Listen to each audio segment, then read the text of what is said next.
أنعمت عليهم غير المغضوب عليهم ولا الضالين آمين. بسم الله الرحمن الرحيم. قل هو الله أحد الله الصمد لم يلد ولم يولد ولم يكن له كفوا أحد. بسم الله الرحمن الرحيم. قل هو الله أحد الله الصمد لم يلد ولم يولد ولم يكن له كفوا أحد. بسم الله الرحمن الرحيم. قل هو الله أحد الله الصمد لم يلد ولم يولد ولم يكن له كفوا أحد. بسم الله الرحمن الرحيم. قل أعوذ برب الفلق من شر ما خلق ومن شر غاسق إذا وقب ومن شر النفاثات في العقد ومن شر حاسد إذا حسد. بسم الله الرحمن الرحيم. قل أعوذ برب الناس ملك الناس إله الناس من شر الوسواس الخناس الذي يوسوس في صدور الناس من الجنة والناس. وعلى آل سيدنا ومولانا محمد. اللهم بارك لنا في جميع أمورنا وأجرنا من خزي الدنيا وعذاب الآخرة. اللهم بارك لنا في جميع أمورنا.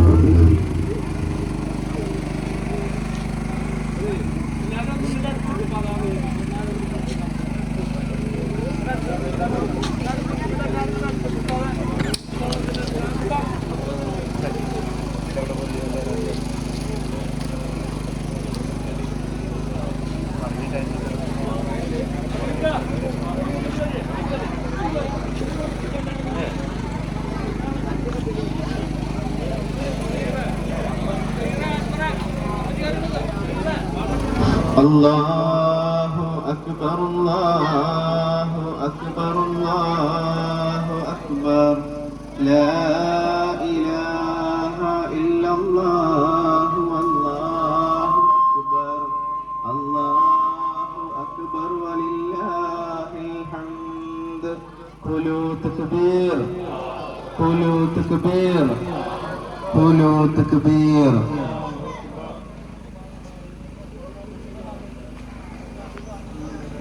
പ്രിയമുള്ള വിദ്യാർത്ഥികളെ, രക്ഷിതാക്കളെ, മഹല്ല നിവാസികളെ, നമ്മുടെ നബിദിന ഘോഷയാത്ര ആരംഭിക്കുകയാണ്.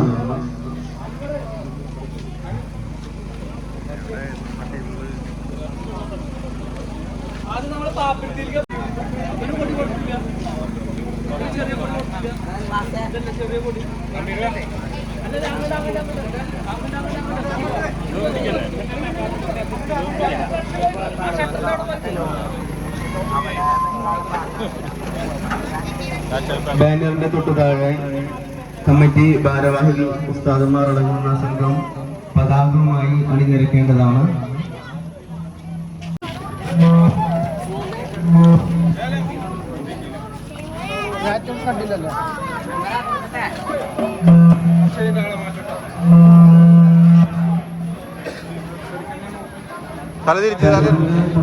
മഹല്ല നിവാസികൾ അടങ്ങുന്ന ആബാലവൃദ്ധ ജനങ്ങളുടെ നബിദിന റാലി അണിനിരക്കേണ്ടതാണ്.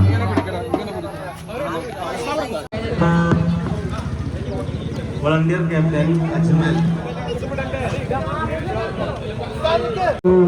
സലാം അലൈക്കും യാ ഹബീബ് സലാം അലൈക്കും സ്വലവാത്തുല്ലാഹ് അലൈക്കും.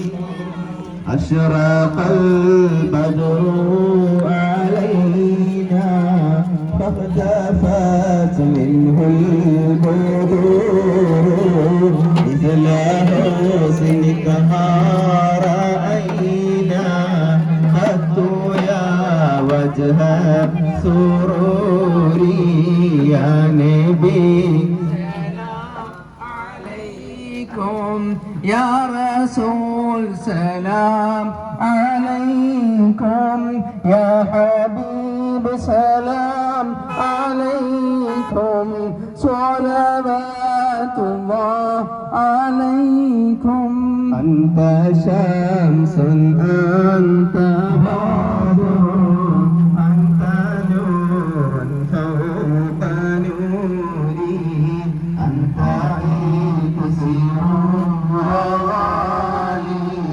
أنت بصبح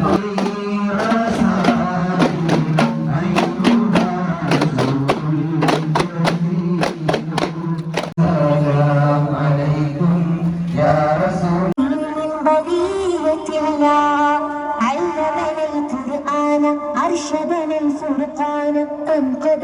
من حرارة النيران شافعنا نور الله شاهدنا سر الله صفوة الرحيم من بقية الله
ചെമ്പകരോജ തിരുഗുരു ഇരുജഗനീത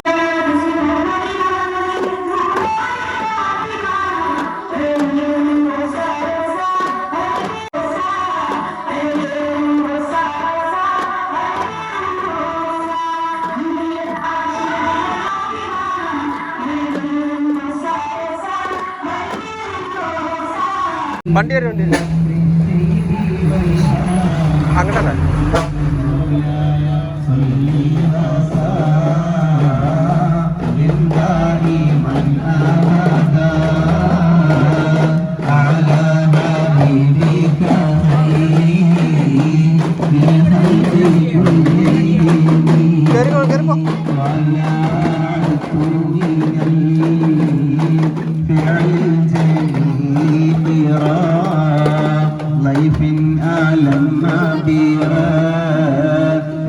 غير محتشم مولاي صل وسلم دائما أبدا على حبيبك خير الخلق كلهم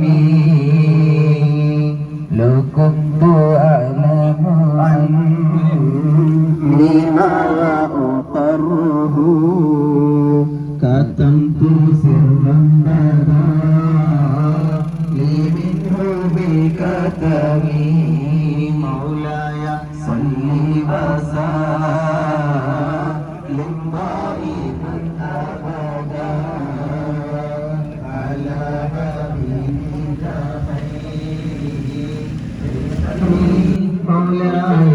مولاي صل وسلم.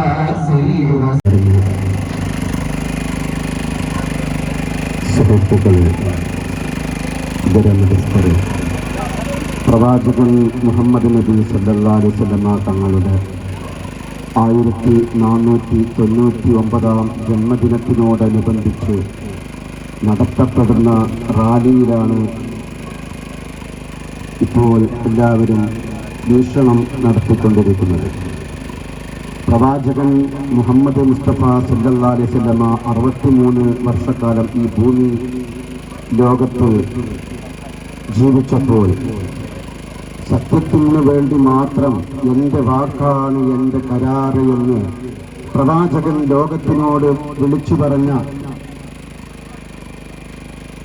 വളരെ ഭംഗിയുള്ള ജീവിതത്തിൻ്റെ ആ ഒരു വാക്ക് സമസ്ത മേഖലകളിലും മുസ്ലിമീങ്ങൾ എന്നല്ല, ഹൈന്ദവർ എന്നല്ല, ക്രൈസ്തവർ എന്നല്ല, ജൈനമതക്കാർ എന്നല്ല, ബുദ്ധമതക്കാർ എന്നല്ല, ലോകത്തിന്റെ വിവിധ ഭാഗങ്ങളിലും ആ വാക്ക് സന്തോഷത്തോടെ ഏറ്റുപിടിക്കുകയും പ്രവാചകനായി കണ്ടവരുമാണ് മുസ്ലിമീങ്ങൾ അല്ലാത്തവരും. മുസ്ലിമീങ്ങൾക്ക് മാത്രമല്ല ജീവിതത്തിൽ ഓരോ സംസ്കരണവും സംസ്കാരവും ഉള്ളത് മറ്റു മതസ്ഥർക്കും അവരുടേതായ കാഴ്ചപ്പാടുകളുണ്ട്. ഏതൊരു മതവും ശാന്തിയാണ് ഉദ്ഘോഷിക്കുന്നത്. ഏതൊരു മതവും ശാന്തമന്ത്രം തന്നെയാണ്, ശാന്തി മന്ത്രം തന്നെയാണ് ഓതുന്നത്. എന്റെ ഹൈന്ദവ സുഹൃത്തുക്കൾക്ക് സ്നേഹോപഹാരം എന്ന രീതിയിൽ ഞാനൊരു ഗായത്രി മന്ത്രം ആലപിക്കാൻ വേണ്ടി പോവുകയാണ്. ഒരുപക്ഷെ ഒരു മുസ്ലിം എന്നുള്ള രീതിയിൽ ഒരുപക്ഷെ തെറ്റ് സംഭവിക്കാം. സ്നേഹപൂർവം അത് എന്നെ ഉപദേശരൂപേണ ചൂണ്ടിക്കാണിക്കണമെന്ന് അഭ്യർത്ഥിച്ചുകൊണ്ടാണ് ഞാൻ ഈ മന്ത്രം ആലപിക്കുന്നത്. ഓം ഭൂർഭുവസ്സഃ തത്സവിതുർവരേണ്യം ഭർഗോ ദേവസ്യ ധീമഹി ധിയോ യോ ന പ്രചോദയാത്. ഈ മന്ത്രം ആലപിച്ചത് ഭാരതത്തിലെ മഹാമനീഷിയെന്നും മഹാദൃഷിയെന്നും അറിയപ്പെടുന്ന വിശ്വാമിത്രൻ മഹർഷിയാണ്. 3 വേദഗ്രന്ഥങ്ങളിൽ ഈ മന്ത്രം കാണാം. ഋഗ്വേദത്തിലും യജുർവേദത്തിലും സാംവേദത്തിലും കാണാം. ഇതിന്റെ എല്ലാം അർത്ഥം എന്റെ ഹൈന്ദവ സഹോദരന്മാർക്ക് അറിയും എന്നൊരു വിശ്വാസമുണ്ട്. എങ്കിലും പറയുകയാണ്, ഓം എന്നുള്ള ആ വാക്ക്, പരമമായിരിക്കുന്ന ആ വാക്ക് ശാന്തിയെ കുറിക്കുന്നതാണ്. ശാന്തി തന്നെയാണ് ഏതൊരു മതവും ഈ ഭൂവിലോകത്ത് കാഴ്ചപ്പെടുന്നത്. ശാന്തി മന്ത്രം ഓതാത്ത, ശാന്തി മന്ത്രം പറയാത്ത ഒരൊറ്റ മതത്തിനും നിലനിൽപ്പില്ല എന്നുള്ളത് ഏതൊരു മതസ്ഥർക്കിടയിലും അറിയപ്പെടുന്ന ഒരു നഗ്ന സത്യമാണ് എന്നുള്ളത് നിങ്ങളുടെ മുന്നിൽ ഞാൻ അവതരിപ്പിക്കുകയാണ്. ഇതൊരു ഗായത്രി മന്ത്രമാണ്. വിശ്വാമിത്രൻ മഹർഷിയാണ് ഇതിന്റെ രചയിതാവ്. മനുസ്മൃതിയിലും മറ്റുമെല്ലാം ഇതിനെക്കുറിച്ച് പരാമർശിക്കുമ്പോ ഈ മന്ത്രം ചെറുപ്പം മുതൽ തന്നെ ഹൈന്ദവർ പഠിച്ചിരിക്കണം എന്ന് പോലും അതിൽ പറഞ്ഞിട്ടുണ്ട് എന്നുള്ളതാണ് അതിന്റെ സത്യം. എത്ര ഹൈന്ദവ സുഹൃത്തുക്കൾക്ക് ഇതിനെക്കുറിച്ച് അറിയാം? ത്രിസന്ധികളിലാണ് ഇത് മന്ത്രിക്കേണ്ടത്. ത്രിസന്ധ്യ എന്ന് പറഞ്ഞാൽ 3 സന്ധികൾ കൂടുമ്പോഴാണ്. ഒന്ന് സായാഹ്ന, ഒന്നാമത്തെ സന്ധ്യ പ്രഭാത സന്ധ്യ, മറ്റൊന്ന് പ്രദോഷ സന്ധ്യ. ഈ 2 സന്ധ്യയിലും പ്രത്യേകമായി കൊണ്ട് ഈ മന്ത്രം ഉരുവിക്കുന്നതോടൊപ്പം മധ്യാഹ്ന സന്ധ്യയിലും ഇത് ഉപയോഗിക്കണമെന്നും ഇത് മന്ത്രിക്കണമെന്നും വിശ്വകരന്മാര് അവരുടെ ഗ്രന്ഥങ്ങളിൽ, താളിയോല ഗ്രന്ഥങ്ങളിൽ ഉല്ലേഖനം ചെയ്യപ്പെട്ടിട്ടും പല സുഹൃത്തുക്കൾക്കും ഇത് മന്ത്രം പോലും അറിയില്ല എന്നുള്ളതാണ് സത്യം. ഈ ഗായത്രി മന്ത്രത്തിന്റെ അർത്ഥം, ഈ ഭൂമി ലോകത്ത്, ഈ ആകാശവിധാനത്ത് സൂര്യന്റെ പ്രഭാവം, ആ പ്രകാശം ഭൂമി ലോകം അഖണ്ഡമഖിലവും എത്രത്തോളം പ്രകാശിക്കുന്നുവോ അതുപോലെ ഞങ്ങളുടെ ഹൃദയങ്ങളെയും പ്രകാശിപ്പിക്കണേ എന്നുള്ള സാരസമ്പൂർണമായ അർത്ഥമാണ്. ഇത് പ്രഭാത സന്ധ്യയിൽ ചൊല്ലേണ്ടതാണ്. പ്രഭാത സന്ധ്യ എന്ന് പറഞ്ഞാൽ എപ്പോഴാണ്? ബ്രാഹ്മമുഹൂർത്തം മുതലാണ് ഇത് ആരംഭിക്കുന്നത്. സൂര്യൻ ഉദിക്കുന്നതിന് മുമ്പ് 5 നാഴികൾക്ക് മുമ്പുള്ള ഒരു മുഹൂർത്തമുണ്ട്, ബ്രഹ്മമുഹൂർത്തം. അതിനുശേഷം സൂര്യൻ ഉദിച്ചതിന് ശേഷമുള്ള ഒരു നാഴികയും കൂടി, 6 നാഴികയും കൂടി ഉൾപ്പെടുന്ന 6 നാഴിക ഉൾക്കൊള്ളുന്നതാണ് പ്രഭാത സന്ധ്യ. ആ സമയത്താണ് ഇത് മന്ത്രിക്കേണ്ടത്. രണ്ടാമതായ പ്രദോഷ സന്ധ്യ എന്ന് പറഞ്ഞാൽ സൂര്യൻ അസ്തമിക്കുന്നതിന് മുമ്പ് 5 നാഴിക മുമ്പ്, സൂര്യൻ അസ്തമിക്കുന്നതിന് 5 നാഴിക മുമ്പ്, സൂര്യൻ അസ്തമിച്ചതിന് 1 നാഴികയ്ക്ക് ശേഷവും ആണ് ഈ മന്ത്രം ആലപിക്കേണ്ടത്. 1 നാഴിക എന്ന് പറഞ്ഞാൽ ഏകദേശം 24 മിനിറ്റാണ്. ഈ 2 സമയം ഹൈന്ദവർ ഏറ്റവും പരിശുദ്ധമായി കൊണ്ട് കാണുന്നത് തന്നെയാണ്. ഇത് തന്നെയാണ് മുസ്ലിമീങ്ങളും കാണുന്നത്. ബ്രഹ്മമുഹൂർത്തം എന്ന് പറഞ്ഞു കഴിഞ്ഞാൽ മുസ്ലിമീങ്ങൾക്കിടയിൽ സുബഹിയുടെ സമയമാണ്, പ്രഭാത നമസ്കാരത്തിന്റെ സമയമാണ്. പ്രഭാത നമസ്കാരം നിർവഹിക്കാത്തവനെ പൈശാചിക ശക്തി പിടികൂടി അവനെ അധമന്മാരിൽ അധമനാക്കി തീർക്കുമെന്ന് ഇസ്ലാം പറയുന്നുണ്ട്. ഇത് തന്നെയാണ് വിഭാവനം ചെയ്യുന്നത് ഹൈന്ദവ സുഹൃത്തുക്കളും. ഓം ഭൂർഭുവഃ, ഓം എന്നുള്ള പരമമായിരിക്കുന്ന ആ മന്ത്രം. ഭൂർ എന്ന് പറഞ്ഞു കഴിഞ്ഞാൽ ഭൂമിലോകം, ഭുവസ് എന്ന് പറഞ്ഞാൽ അന്തരീക്ഷം, സ്വ എന്ന് പറഞ്ഞ സ്വർഗം.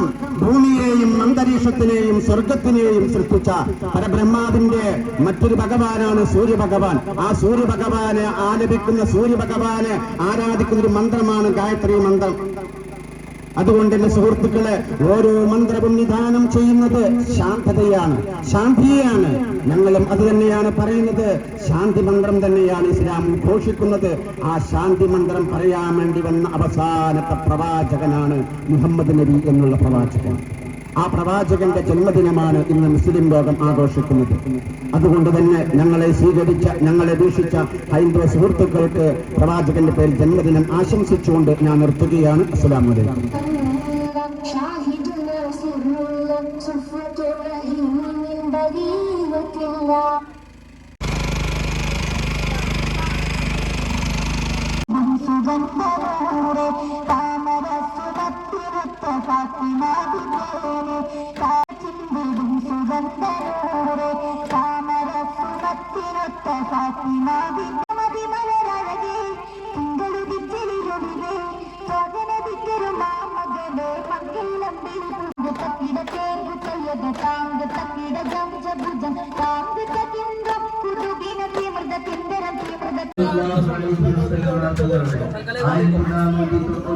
അനുമോദനത്തിന്റെ 1000 പൂച്ചെണ്ടുകൾ അർപ്പിച്ചാലും യാ നബി സലാം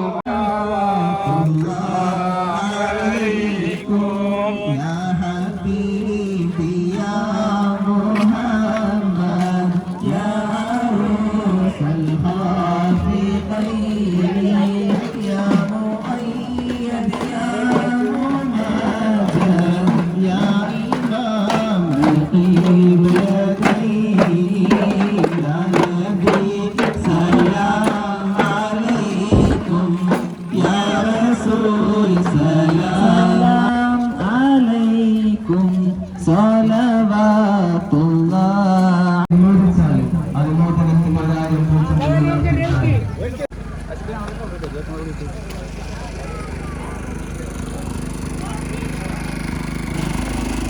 സുഹൃത്തുക്കളെ, ഈ നാട്ടിലെ ഹൈന്ദവ സുഹൃത്തുക്കളെ, ഞങ്ങളെ വീക്ഷിക്കുന്ന എല്ലാവർക്കും ജാതിമത ഭേദമന്യേ പ്രവാചകൻ സല്ലല്ലാഹു അലൈഹി വസല്ലമ തങ്ങളുടെ മേൽ നടത്തപ്പെടുന്ന ഈ നബിദിനത്തിന് ആശംസകൾ അർപ്പിക്കുന്നു. ലോകം ശാന്തിയാണ് ആവശ്യപ്പെടുന്നത്. ലോകത്തിൻ്റെ ഏതൊരു ഭാഗവും ഏതൊരു മതവും നിരീക്ഷിച്ചാൽ ശാന്തി മന്ത്രം പറയാത്ത ഒരൊറ്റ മതത്തിനും നിലനിൽപ്പുണ്ടായതായി ഒരു ചരിത്ര ഗ്രന്ഥങ്ങളിലും കാണാൻ സാധിക്കുകയില്ല. ഈ ഇന്ത്യ മഹാരാജ്യത്ത് മതമുള്ളവനും മതമില്ലാത്തവനും, മതത്തെ നിഷേധിക്കുന്നവനും മതത്തെ അനുകൂലിക്കുന്നവനും എന്ന് വേണ്ട എല്ലാവരും കൂടി തോളോട് തോള് ചേർന്നുകൊണ്ട് ജീവിക്കുന്ന ഒരു രാഷ്ട്രമാണ് നമ്മുടെ ഇന്ത്യ. ഇന്ത്യ രാജ്യത്ത് മതസ്വാതന്ത്ര്യങ്ങൾ എല്ലാവർക്കും ഉണ്ട് എന്നുള്ളതും ആ സ്വാതന്ത്ര്യം ആഘോഷിക്കപ്പെടേണ്ടതാണെന്നും നമ്മുടെ ഭരണഘടനയിൽ കാണാവുന്നതാണ്. ഇന്ന് പ്രവാചകൻ സല്ലല്ലാഹു അലൈഹി വസല്ലമ തങ്ങൾക്ക് എതിരെയുള്ള വിമർശനങ്ങൾ, കൂരമ്പുകൾ, അത് ഏത് രീതിയിൽ എങ്ങനെ കൈകാര്യം ചെയ്യപ്പെടുന്നുവോ എന്നുള്ളത് ഇപ്പോഴും നിരീക്ഷിച്ചുകൊണ്ടിരിക്കുകയാണ്. ഏതടിസ്ഥാനത്തിലാണ് പ്രവാചകൻ നിരീക്ഷിക്കപ്പെടുന്നത്? പ്രവാചകൻ ഒരു പിതാവായിരുന്നു, പ്രവാചകൻ ഒരു രാഷ്ട്രത്തലവനായിരുന്നു, പ്രവാചകൻ സ്നേഹമുള്ളൊരു ഭർത്താവായിരുന്നു, പ്രവാചകൻ സ്നേഹമുള്ളൊരു സഹോദരനായിരുന്നു. എന്നതിനുപരി പ്രവാചകന്റെ മേൽ അപവാദം പറഞ്ഞു പരത്താൻ പറ്റുന്ന ഒരൊറ്റ വാചകം പോലും ഇന്ന് ലോക മനസാക്ഷികൾക്ക് മുമ്പിൽ നിരത്താൻ ആർക്കും സാധ്യമല്ല. ഞാൻ എന്റെ മതത്തെക്കുറിച്ച് പറയുമ്പോൾ 100 നാവാണ് എന്ന് പറയരുത്. നമ്മുടെ നേതാക്കന്മാരെല്ലാം ഗാന്ധിജി പറഞ്ഞത് എന്താണ്?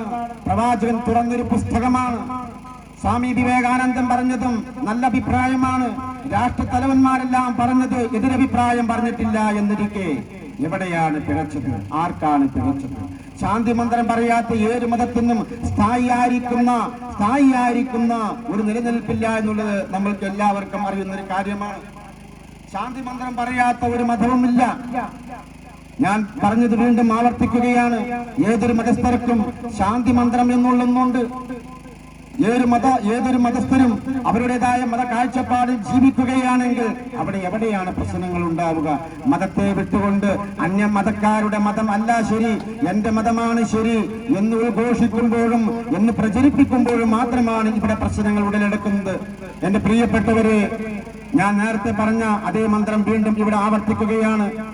ഞാൻ നിങ്ങൾക്ക് മുന്നിൽ സ്നേഹോപകാരം എന്നുള്ള രീതിയിൽ ഒരു ഗായത്രി മന്ത്രം ആലപിക്കാൻ വേണ്ടി പോവുകയാണ്. വിശ്വാമിത്ര മഹർഷിയാണ് ഈ ഗായത്രി മന്ത്രം രചിച്ചിട്ടുള്ളത്. പുരാതന കാലത്ത്, ഇന്ത്യയുടെ പുരാതന കാലത്ത് ജീവിച്ച വിശ്വാമിത്ര മഹർഷി തന്റെ ഗായത്രി ഛന്ദസ്സിലാണ് ഈ മന്ത്രം ഉല്ലേഖനം ചെയ്തിട്ടുള്ളത്. സാംവേദത്തിലും യജുർവേദത്തിലും സാംവേദത്തിലും അങ്ങനെ 3 ഗ്രന്ഥങ്ങളിലും 3 വേദങ്ങളിലും ഈ മന്ത്രം ഉല്ലേഖനം ചെയ്യപ്പെട്ടിട്ടുണ്ട് എന്നുള്ളതാണ്.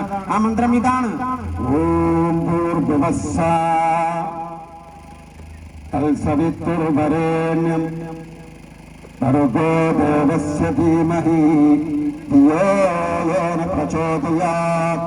ഇവിടെ പറയുന്നത് ഓം എന്നുള്ളത് പരബ്രഹ്മത്തെ ഉദ്ഘോഷിക്കുന്ന ഏറ്റവും പരമമായിരിക്കുന്ന ഒരു മന്ത്രമാണ്. ശാന്തിയാണ് ആ മന്ത്രത്തിന്റെ ഇതിവൃത്തം. ഭൂർ എന്ന് പറഞ്ഞു കഴിഞ്ഞാൽ ഭൂമി, ഭുവസ്സ അന്തരീക്ഷം, സ്വ എന്ന് പറഞ്ഞാൽ സ്വർഗം. ഭൂമി ലോകത്തിനെയും അന്തരീക്ഷത്തിനെയും സ്വർഗലോകത്തിനെയും സൃഷ്ടിച്ച സൂര്യ ഭഗവാനെ ഞങ്ങൾ ആരാധിക്കുന്നു എന്നുള്ളതാണ് ഇതിന്റെ ഏറ്റവും വ്യക്തിചുരുക്കമായിരിക്കുന്ന അർത്ഥം ഉദ്ഘോഷിക്കുന്നത്. പിന്നെ ഇതിനെക്കുറിച്ച് പല ഗ്രന്ഥങ്ങളിലും മന്ത്രങ്ങളുടെ മാതാവ് ആണ് ഈ മന്ത്രം എന്ന് പോലും പരാമർശിച്ചിട്ടുണ്ട്. എത്ര ഹൈന്ദവ സുഹൃത്തുക്കൾ ഇന്ന് ഈ മന്ത്രം ആലപിക്കുന്നുണ്ട്? എത്ര പേര് ഇത് നിത്യേന ആലപിക്കുന്നുണ്ട്? എത്ര പേർക്ക് ഇതറിയാം? എപ്പോഴാണ് ഇത് മന്ത്രിക്കേണ്ടത്? സന്ധ്യാസമയത്തും പ്രദോഷ സമയത്തും ഇത് മന്ത്രം ജപിക്കുന്നതെന്ന് എത്ര പേർക്കറിയാം? ആ സമയം എപ്പോഴാണ് എന്നും എങ്ങനെയാണ് ജപിക്കേണ്ടതെന്നും എത്ര പേർക്കറിയാം? അങ്ങനെ ഓരോ മതസ്ഥരും തന്റെ മതത്തെ കുറിച്ച് പഠിക്കുകയാണെങ്കിൽ ഇവിടെ സംഘർഷങ്ങളോ സംഘട്ടനങ്ങളോ ഒന്നും തന്നെ ഉണ്ടാവുകയില്ല. ഓരോരുത്തരും അവരവരുടെ മതം അനുസരിച്ച് ജീവിക്കുകയാണെങ്കിൽ ഇന്ത്യ രാജ്യം ഒരു സ്വർഗ പൂന്തോപ്പാവണമെന്നും ഒരു സ്വർഗ പൂന്തോപ്പാവുമെന്നും ഈ സ്വർഗീയമായിരിക്കുന്ന ലോകമായി തീരുമെന്നും നിങ്ങളെ ഞാൻ സാന്ദർഭികമായി ഉണർത്തുന്നു. പ്രവാചകൻ സല്ലല്ലാഹു അലൈഹി വസല്ലം തങ്ങൾ ക്രിസ്താബ്ദം 570 ഏപ്രിൽ 21-ാം തീയതിയാണ് ജനിച്ചിട്ടുള്ളത്. ക്രിസ്താബ്ദം 632 ജൂൺ മാസത്തിലാണ് അവിടെ നിന്ന് വഫാത്തായത്. ഇതാണ് ഏറ്റവും ചുരുങ്ങിയതായിരിക്കുന്ന പ്രവാചകന്റെ കണക്ക്. കൂടുതൽ പ്രവാചകനെ കുറിച്ച് പറയണമെങ്കിൽ പ്രവാചകനെ കുറിച്ച് കൂടുതൽ പഠിക്കേണ്ടതുണ്ട്. ഒരു വലിയ പുസ്തകമാണ് പ്രവാചകൻ. നേരത്തെ ഞാൻ സൂചിപ്പിച്ചതുപോലെ ഒരു സ്നേഹമുള്ള പിതാവാണ്, സ്നേഹമുള്ള ഭർത്താവാണ്, സ്നേഹമുള്ള സഹോദരനാണ്, എല്ലാമാണ്. ഇത്രമാത്രം ഞാൻ പറഞ്ഞുകൊണ്ട് ഞാൻ നിർത്താൻ വേണ്ടി പോവുകയാണ്. ഞങ്ങളെ വീക്ഷിച്ച എല്ലാ സഹോദരങ്ങൾക്കും ഇസ്ലാമിന്റെ വിപ്ലവ അഭിവാദ്യങ്ങൾ അർപ്പിച്ചുകൊണ്ട് നിർത്തുന്നു. അസ്സലാമു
മുകളിൽ പോയിസ് കൂടിയരാണ്.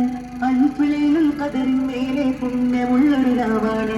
ആമിനയും റഹ്മത്തേറ്റം പെയ്തിറങ്ങിയ ദിനമാണ്. ലോകർക്കെന്നും റഹ്മത്തായ മുത്തിൻ പിറയത് എന്നാണ്. മുത്തായ റസൂലിന്റെ മേലതിന്റെ മുഹബ്ബിൻ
محمد صلى الله عليه وسلم.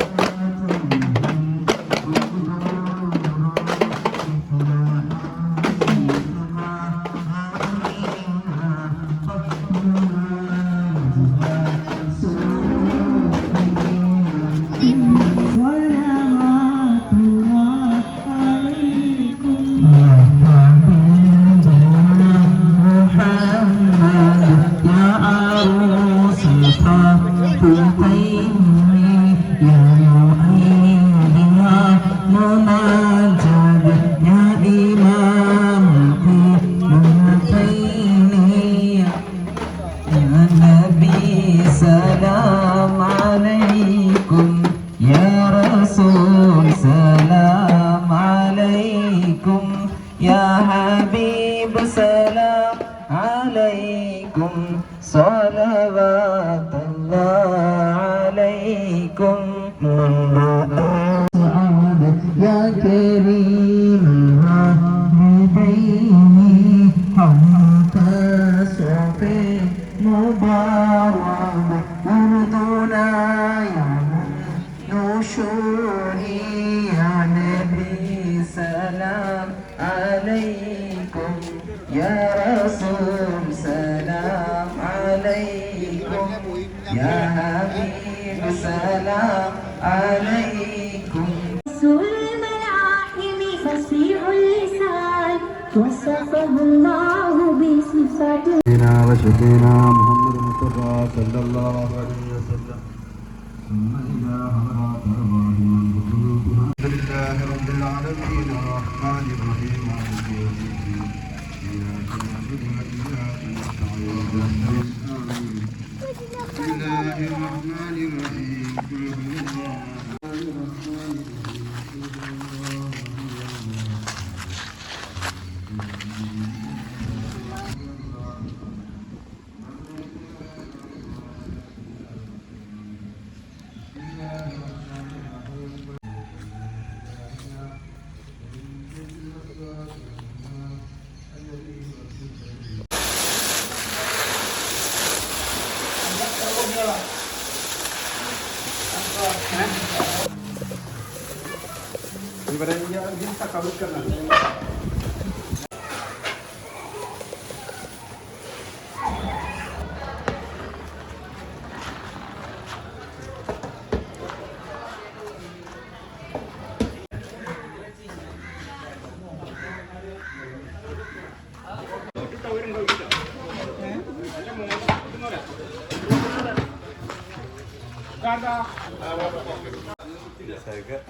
പ്രായമുള്ള ആൾക്കാരെ വന്നിട്ട്